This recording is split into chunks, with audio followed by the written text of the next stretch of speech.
Hey folks, Joel Turner here with Ironmind Hunting, and today we're going to talk about cow calling in bulls. On the last YouTube video that I did, we talked about that herd bull where the bull has got cows and you're doing that bull calling cows bugle to bring him in. But what if that bull doesn't have any cows?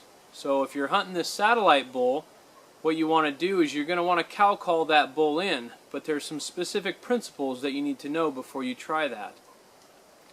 When you are up early in the morning and you're going to do a location bugle, again you got to hit the frequency that makes your ears ring.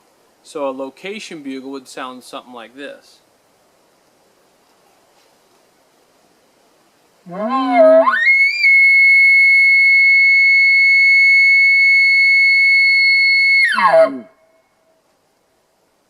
Again, that's the frequency that makes your ears ring. Let's say now a bull bugles back to you.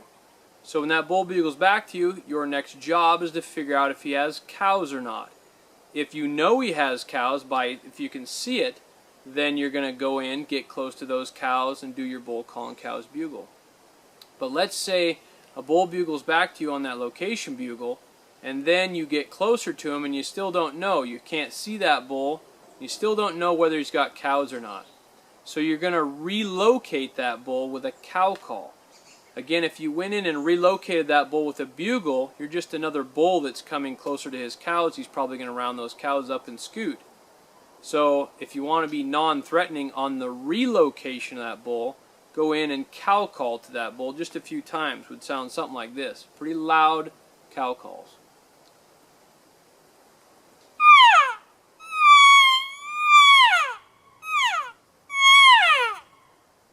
Now what you're probably going to hear from that bull is a bull calling cows bugle. He's going to try to call you in, so you're going to hear this. It's going to be short and screamy, no chuckles on it.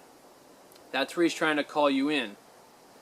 If he does that, and then he does that again, and he's closer to you, you know that he probably doesn't have any cows. So now you know he's a satellite bull, and you're going to want to set up on this. If you're going to set up for a satellite bull, the number one principle that you need to remember is that the bull is always going to stop as soon as he can see the calling location.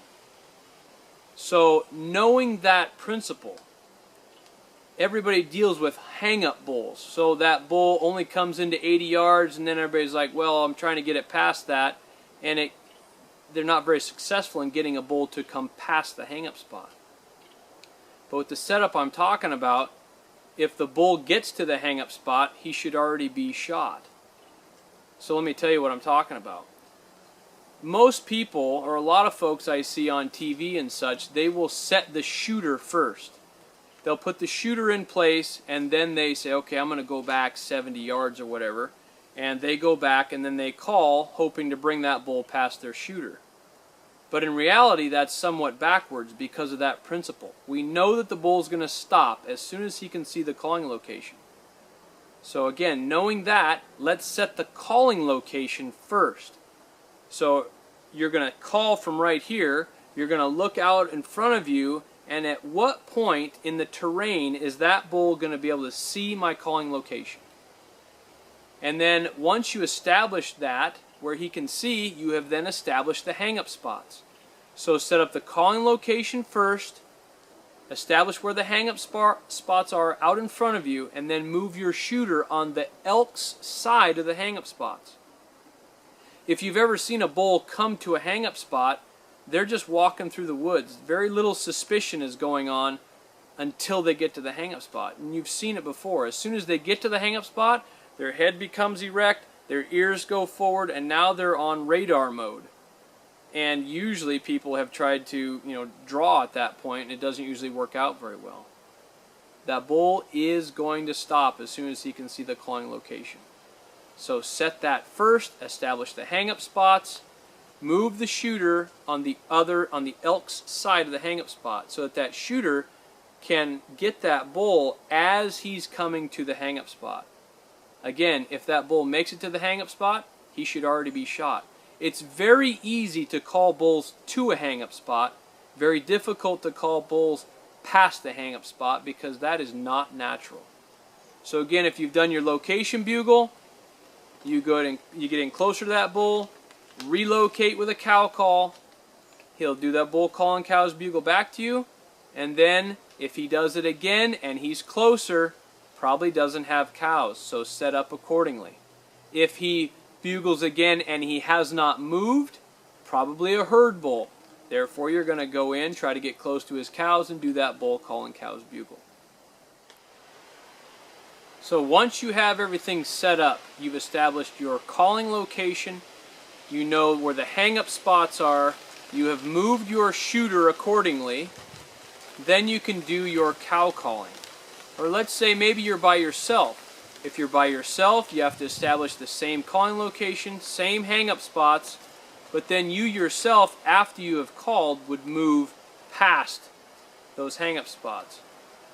The only time that I'm quiet in the elk woods is between my calling location and my shooting location. If I'm on my way to my shooting spot and I break a big stick, I become a new calling location.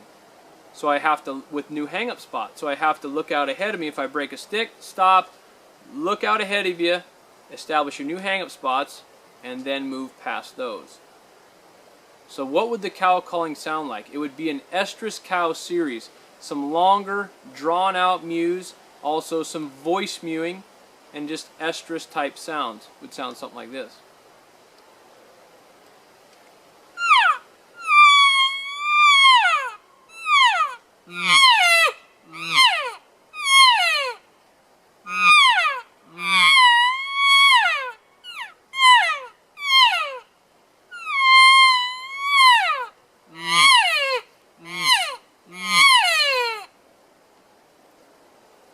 So once those calls are made, he's probably going to do another bull call and cow's bugle. He's going to be locating himself.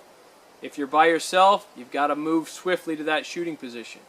If you have your shooter out in front of you, just sit tight. You might want to break some branches and such. Add realism to the setup. Thanks for watching, folks. Another tip from Ironmind Hunting.